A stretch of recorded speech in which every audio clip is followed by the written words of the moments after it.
For its entire existence as a sport, bodybuilding has struggled to gain acceptance with a mainstream audience. Some say it never will. They say that the freakishly exaggerated physiques of bodybuilders will never be applauded by the general public. And so bodybuilding remains a cult sport, looked down upon by many as a freak show. As hard as it is for male bodybuilders to gain acceptance as legitimate athletes, it's even harder for female bodybuilders.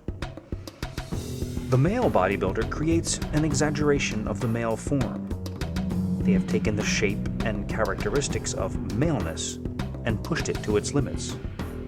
They give the impression of being a super male. Though freakish to some, it's at least consistent with their gender. The problem for very muscular women is one of gender perceptions. As they become more muscular, the general public sees them as becoming less feminine and more manly. This has been a problem for women's bodybuilding since the early 90s, as advances in training and supplementation have enabled female bodybuilders to far exceed their natural muscle building capacity.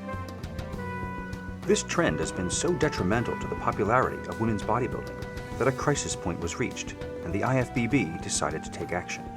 I think it was 3 years ago, the IFBB sent all the women, fitness and figure and bodybuilders, a letter stating that we want you to downsize. In other words, try to get some of the use out of the sport. Get a little more feminine. They never judged that. Last year they sent the same letter out again, 20% downsize. 20 and 20 is 40. To me, 40% downsize means that they should start to look more feminine. It hasn't happened.